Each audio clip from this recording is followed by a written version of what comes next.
Hello and welcome to The View.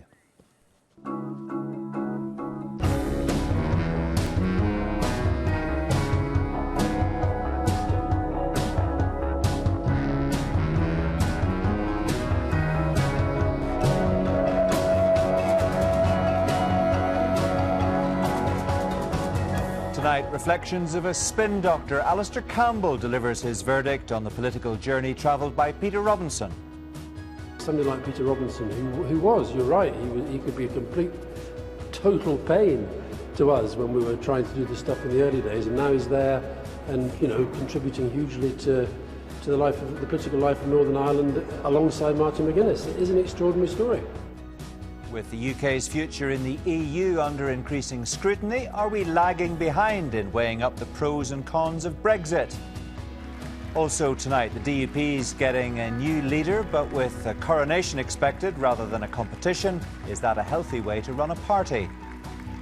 And bringing a splash of colour to Commentators' Corner, Newton Emerson and Cathy Gormley-Heenan are back together again.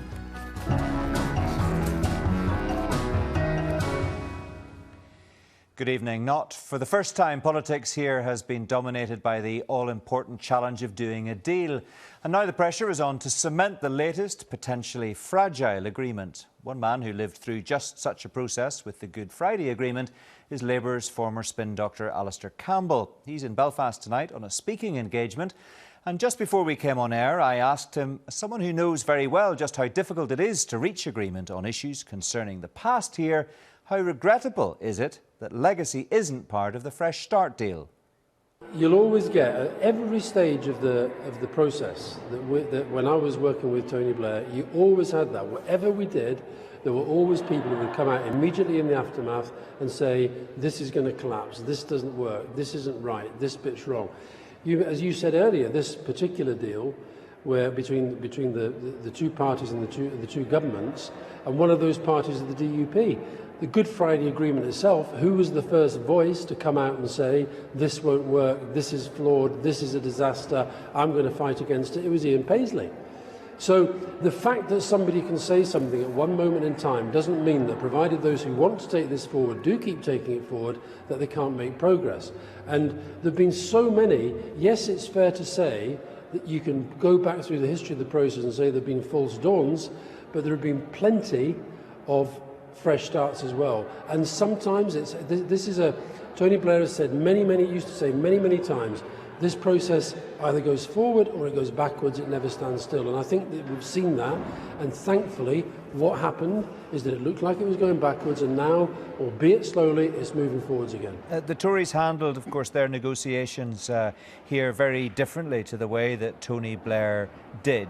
Do you think their hands-off approach, and David Cameron has not got involved in the way that Tony Blair did, do you think that their hands-off approach has worked in the circumstances? I do think that there's a sense, but if you are, this isn't a criticism of David Cameron, if you were to say to David Cameron, what are the kind of big priorities for your government in this Parliament, then, you know, Northern Ireland is not automatically going to leap to the top when you've got things like the European referendum, like ISIS, like climate change, all these big challenges that are there. Whereas when Tony Blair was Prime Minister, for most of the time that he was Prime Minister, he would have stated publicly that Northern Ireland was one of the big priorities. And it's actually evidence of how far we've come that should not be the case. I do think sometimes that the politicians here do feel slightly that they need more support and more input from the UK government at times. But I think that the fact that it did reach the point that it's reached now with the Fresh Start document and with the process back on the move, that I think that is something that all of us should be pleased about. Just at the tail end of last week, of course, Peter Robinson indicated he's stepping down as leader of the DUP and First Minister in the next couple of weeks. Were you surprised when you heard that announced?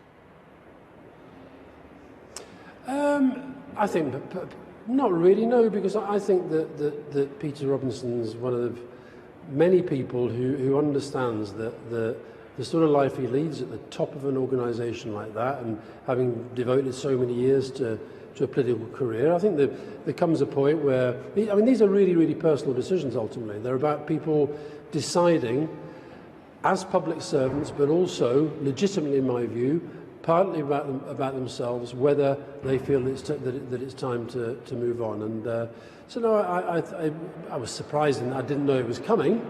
But I think sometimes people underestimate the extent to which politics is a really, really, really tough business, and I think that in this part of the world in particular, it's very, very tough. And they don't get a lot of credit, they don't get a lot of sympathy, they get quite a lot of grief along the way. And I think that Peter Robinson is entitled to make that decision for himself, and I know that he would have done it in part, at least in a very large part, thinking about his public service and his role as a public servant. He's been on quite a political journey, hasn't he? He was very much a thorn in your side at the time of the Good Friday Agreement, and now he's standing up for a shared future in this part of the world and reaching compromises with his one-time nemesis, Martin Maginniss.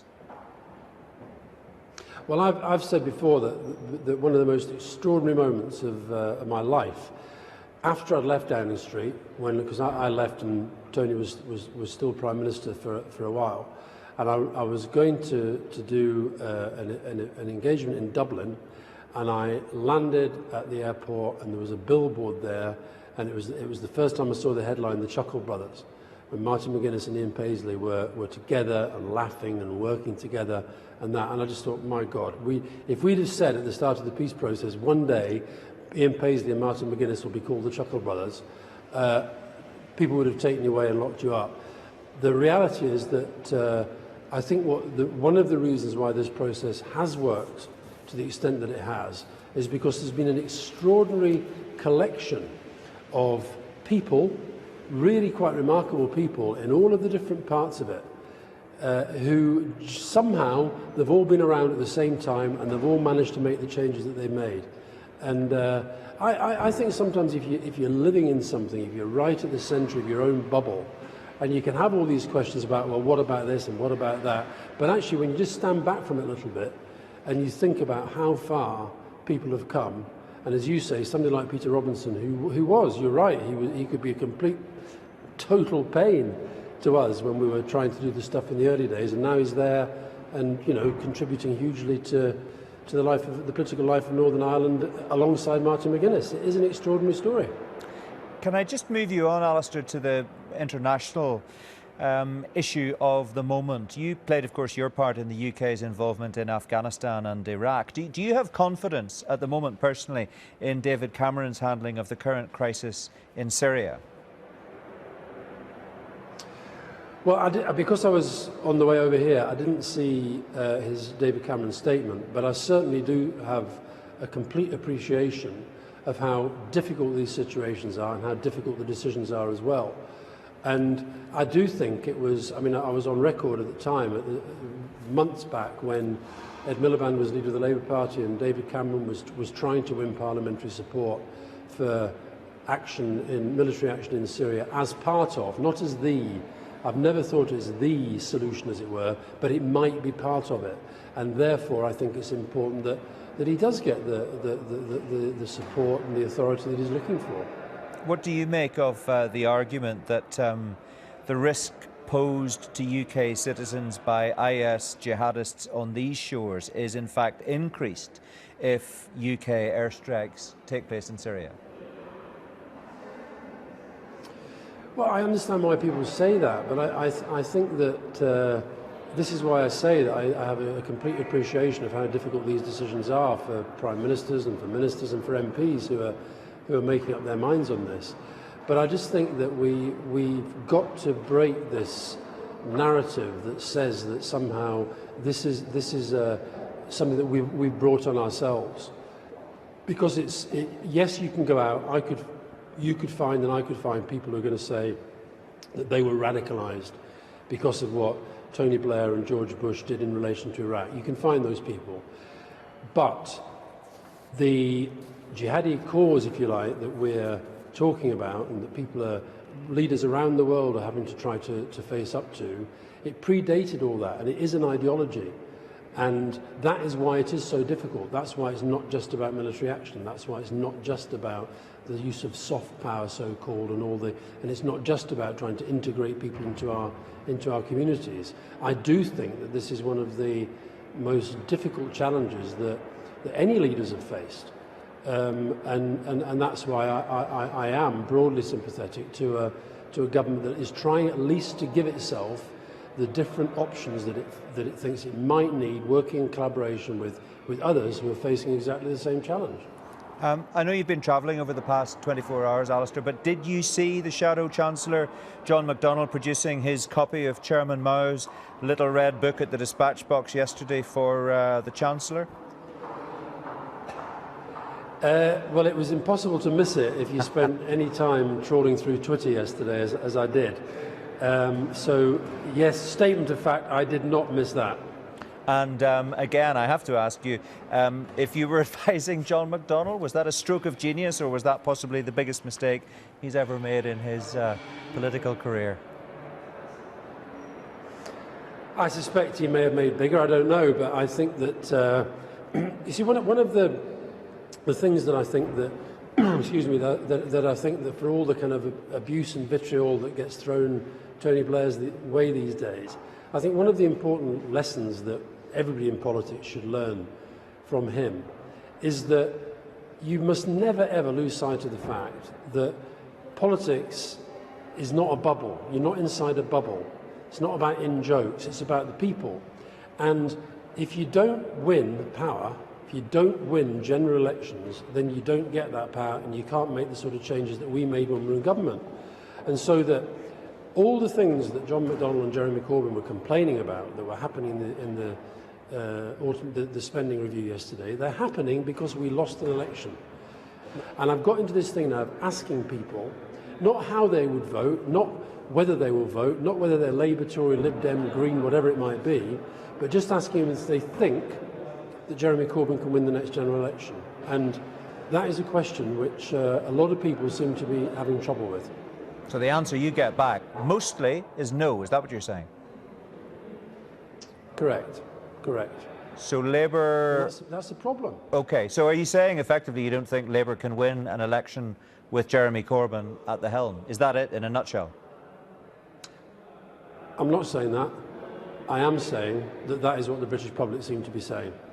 And I think that if you lose sight of the fact that politics is always about where you are with the British public, and not the people who joined up at the last minute and voted for him, and all the people who go in marches and rallies and all the rest of it, they have a very, very important place in politics and in the Labour Party.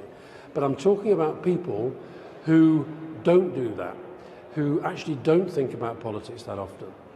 And, you know, I want the Labour Party to be in power. I don't like this government. I don't like a lot of the things that it's doing.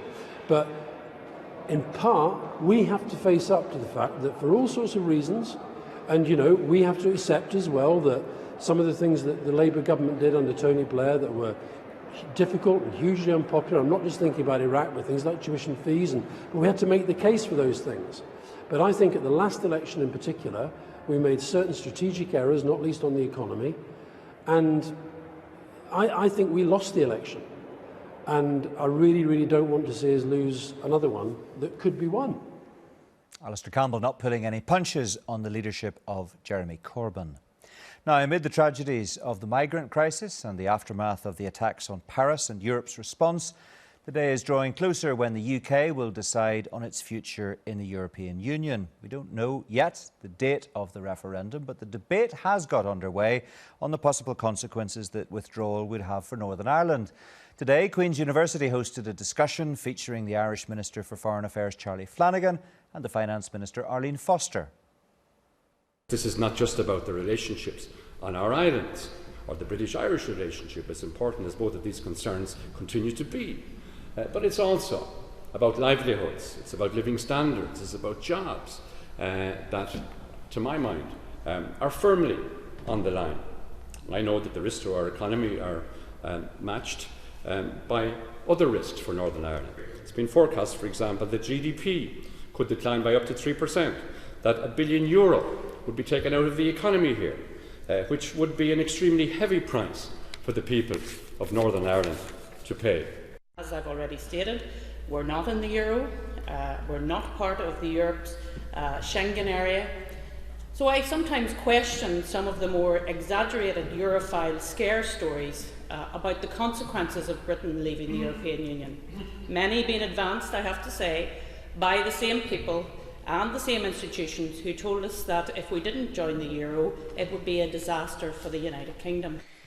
With me now are the TUV leader Jim Allister, who supports a British exit from the EU, and the SDLP's Alban Maginniss, who wants things to remain as they are. You're both welcome to the programme. Jim Allister, first of all, are you confident in the Prime Minister David Cameron's capacity to renegotiate the UK's terms in the EU? No, and I think you can judge by the quality and content of his letter that he's not serious himself about it, that he's going through a process asking for the minimum of things so as you can claim some sort of victory and recommend that we continue to be entangled in the EU.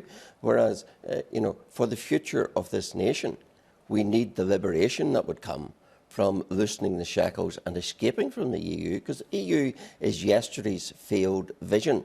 The future for a trading nation lies in the developing world.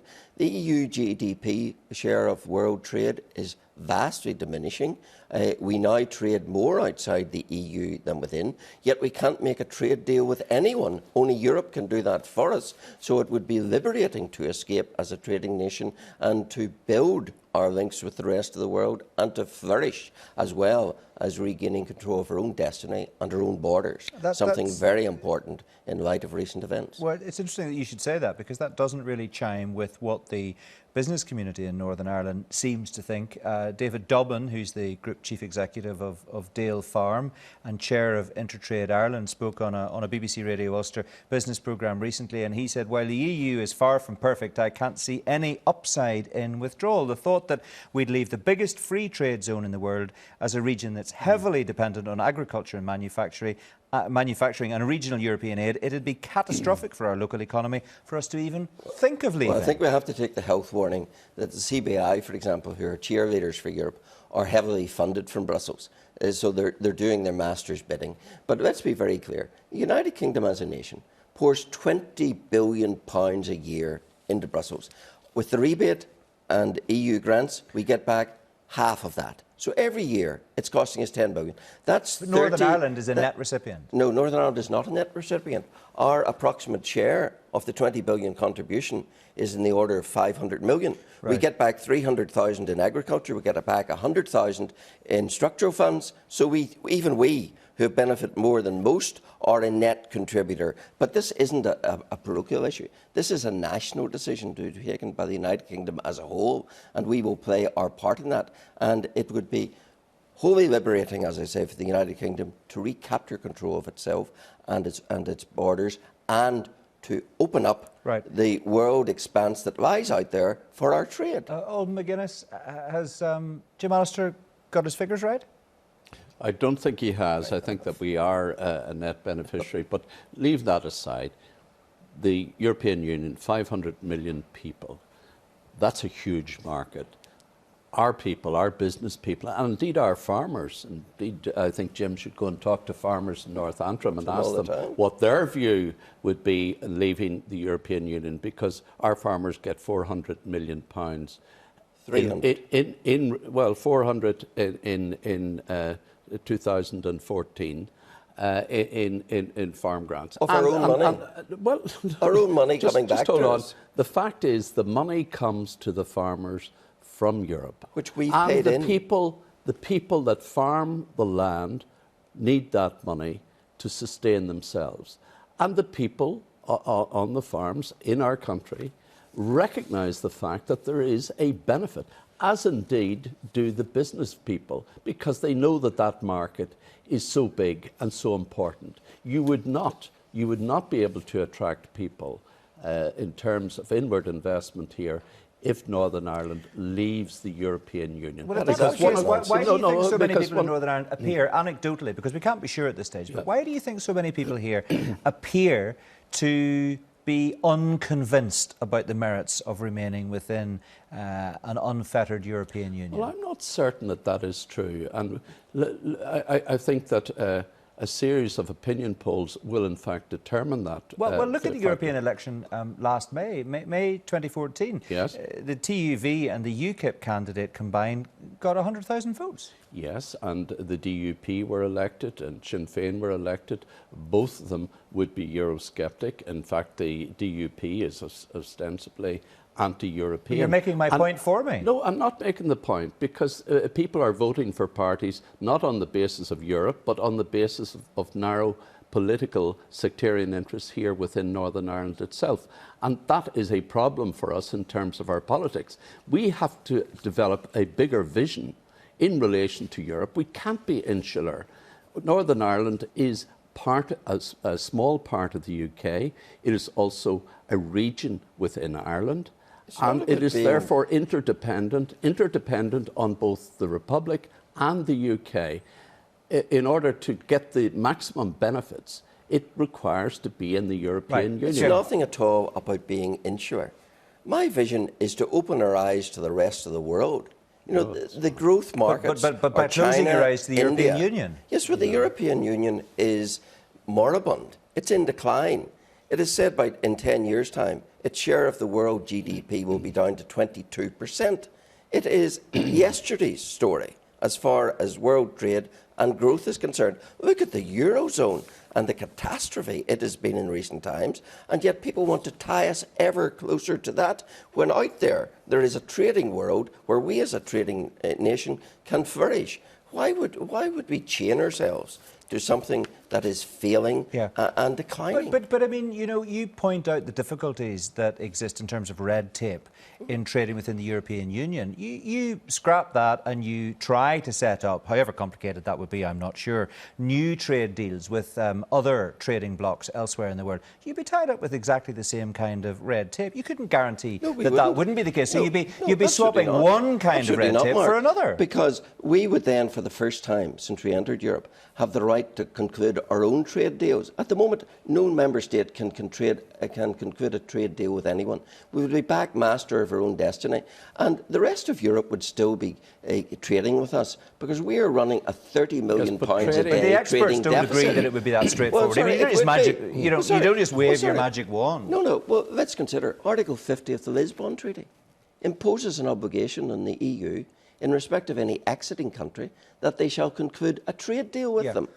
So we are guaranteed a trade deal. But more than that, because they sell us more than we sell them, they will still be wanting to sell their BMWs in the United Kingdom and everything else. So they will be falling over themselves to maintain their trade wings with the United Kingdom. And meanwhile, we will be able to expand our trade wings where our growth markets are. What are the implications of this debate as far as trading, particularly as far as Northern Ireland is concerned, with our nearest partner, the Republic of Ireland? Well, of course, it's going to create terrible difficulties between ourselves. Would it necessarily, though? I mean, you would say that, wouldn't you? Well, it will, because we will be outside the European Union.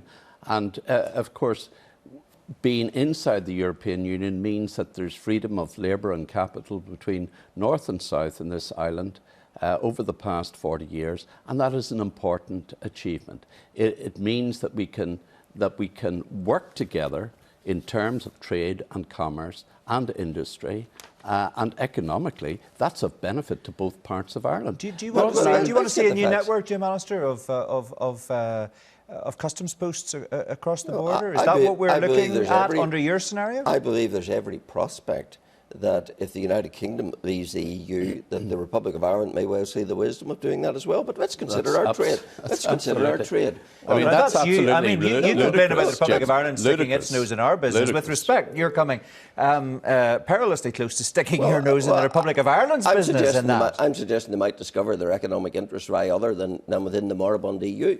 But let's consider the export situation in Northern Ireland. Last year, our exports were 14 billion. 8 billion of those were to the rest of the United Kingdom. The remaining 6 billion, only half of it was to the EU, and of that 2 billion to the Republic. The rest, the other 3 billion, was to the rest of the world. So already our vision and our dependency is outside the core EU. It's with the rest of the United Kingdom and the rest of the world. And that's the case even in Northern Ireland. And of course, Ireland is one of the biggest trading partners with the UK. So it is absolutely important that you maintain that economic link in terms of the union. Quite apart from that, I have to say to you that the political union is very important for the relationship between Great Britain and Ireland, and Northern Ireland and the Republic. So it all comes together. There are good, solid economic arguments for staying within Europe, and there are good political arguments for staying in Europe. But do you think that the tide is moving at the moment? I mean, just given the way things are moving within the European Union, and given the way the debate has changed, even just in the past few months, that actually there is now a head of steam building up behind the possibility of Brexit in a way that there wasn't if we were having this conversation a year ago? Yes, I think so. And does that worry you? It does worry me indeed, and I think it's very important that we in Northern Ireland, in particular those who are pro-European, like the SDLP, like the Alliance Party, I don't think any other party really supports Europe, that we should campaign very, very strongly, because the Northern Ireland vote could be a determinant vote in the overall UK vote. I think that's very, very important. OK. Jim Allister, just a final one for you. Would you be concerned that people may ultimately make arguments, construct arguments, even make decisions, potentially vote even on an emotional knee-jerk reaction after things like the Paris attacks and the lockdown in Brussels, rather than looking at the economic facts as they are laid out over the months ahead? I'm sure there'll be many contributors to how people make up their mind, but that would be very dangerous, wouldn't it? Well, look, it's a valid consideration for a nation state to say, looking around Europe and what's going on, to say, isn't it common sense to control our own borders? Of course it is. And yet within the EU, we surrender that. So controlling our borders, controlling our destiny, deciding who we'll trade with, are all component parts of a vibrant, growing economy and a vibrant, growing nation state. Okay. And that's what I want to see, rather than being tied and shackled to something which is dragging us down. I suspect it's a debate we're going to hear a lot more of in the months ahead. Thanks both very much indeed for joining us tonight. Now, for anyone who attended the DUP conference last weekend, the message was pretty clear. There's unlikely to be a leadership contest. Instead, the die seems cast for the coronation of Nigel Dodds as leader and Arlene Foster as First Minister. More on this with our commentators very shortly. But first, here's Gareth Gordon. I bid each of you a fond and affectionate farewell. May God bless you all. For Peter Robinson, the end of the political road is near. But who or what comes next? Unless the party was trying to lay a false trail, Saturday's conference seemed to confirm what everyone believes. His deputy Nigel Dodds will become leader, with Arlene Foster as First Minister. Nigel has been faithful, loyal and wise, and always willing to share counsel. You don't just see him when the cameras roll. He's there to do his portion of the unappealing drudgery that also has to be done. And my thanks to Arlene Foster, our Finance Minister, who has effectively deputised. The message seemed pointed, and the sustained applause for Arlene Foster, the answer to those who would claim the DUP rank and file, wouldn't allow such an important post to go to a former Ulster Unionist. There were other clues as well. Well, can we just thank Nigel Dodds for that very, very sterling speech. And I somehow think he's a man we'll be hearing a lot more about in the future. But anyway, we'll see what happens. We will indeed. But according to an academic who interviewed Nigel Dodds for a book about the DUP last year, he has reservations about whether the party can be led from Westminster. Nigel Dodds is on record as saying that the party leader has to be a member of the Assembly, so they are trying to circumvent that, I think, if Arlene Foster is First Minister. I think there's an interesting take on it. Unless, that is, someone else puts their hand up and tries to turn it into a contest. The East Antrim MP Sammy Wilson was asked last week if he would be interested in the job. I have said time and time again, until there is the leadership contest, I'll not be saying anything about what I'm doing. Maybe the deputy leadership? Peter Robinson is still the leader. The party will make a decision as to when and how things are going to change. And I'm not saying what I'm going to do or what I'm not going to do.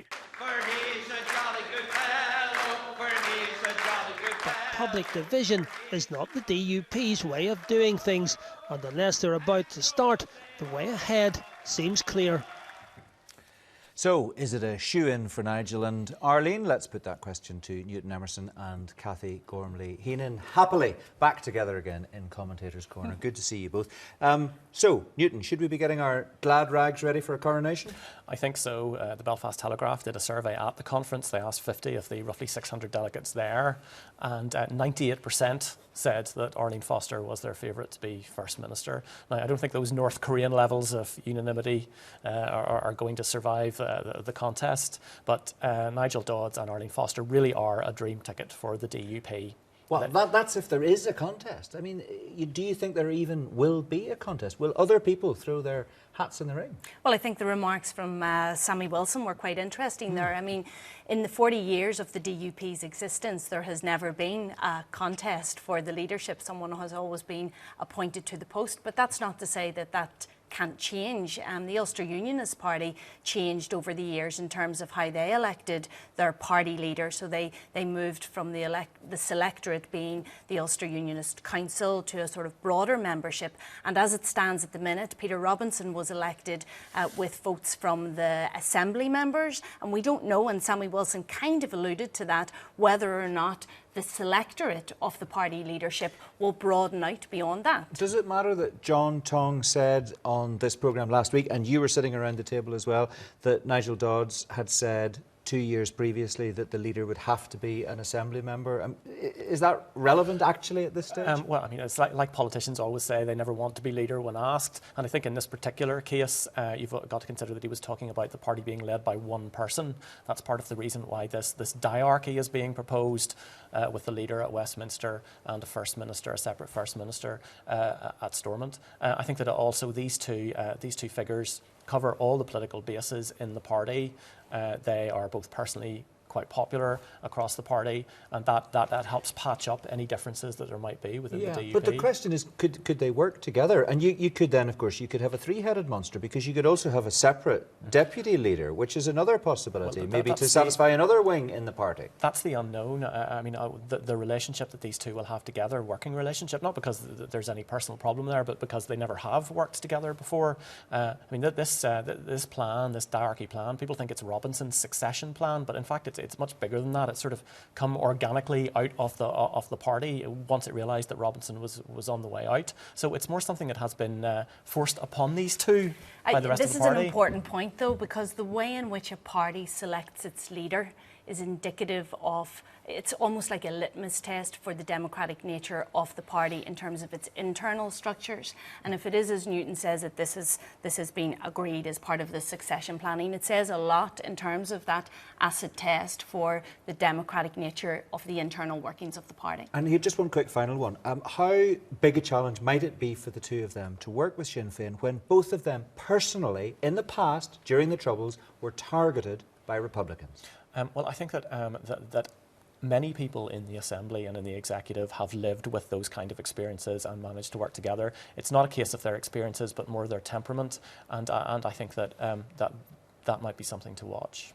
OK, let's move on to Allister Campbell. Very interesting just to get his thoughts on a wide range of issues on the programme tonight. What did you make about what he had to say concerning the Labour Party as it currently stands, being led by Jeremy Corbyn? It was less than a ringing endorsement, wasn't it? It certainly was not a ringing endorsement, and it fits very well with the conversation we've just had in terms of the selectorate for the DUP leadership, because it was very much expanded for the election of Jeremy Corbyn, and one wonders, is that maybe part of the problem? Now, research would suggest that even if you do broaden your selectorate and allow parliamentarians, party officers and party members to vote for a leader, that they tend to vote for the same type of leader anyway. So I would be cautious in suggesting that it was because the doors were opened effectively to all party members with their £3 to vote for Jeremy Corbyn. And long-term members voted in the same proportions for Corbyn as all the new members. So in fact, this is the Labour Party's natural choice of leader.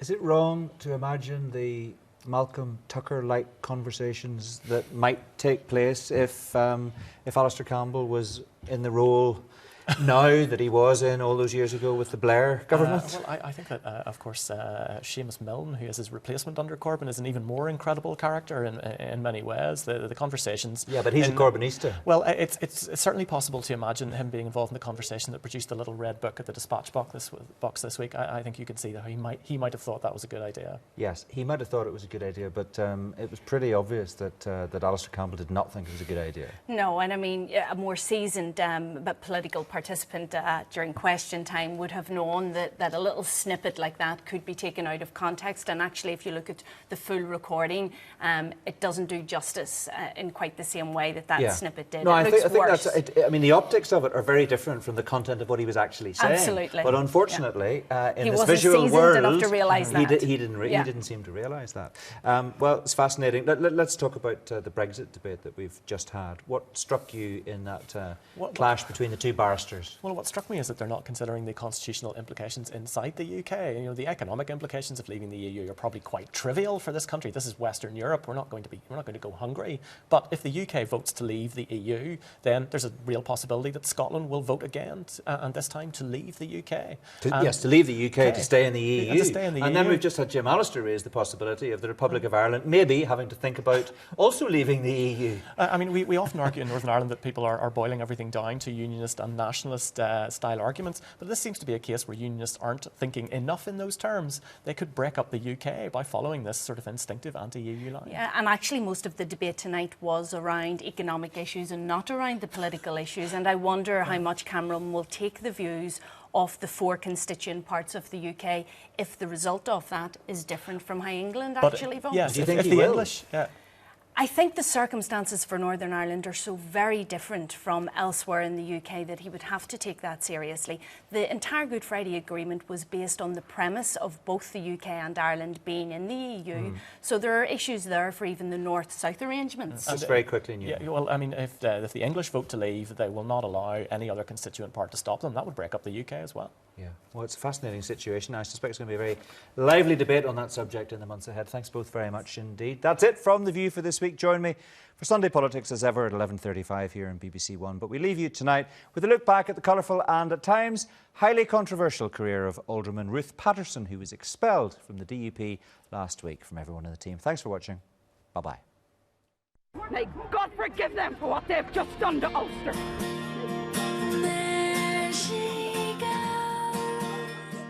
There she goes again, racing through my brain.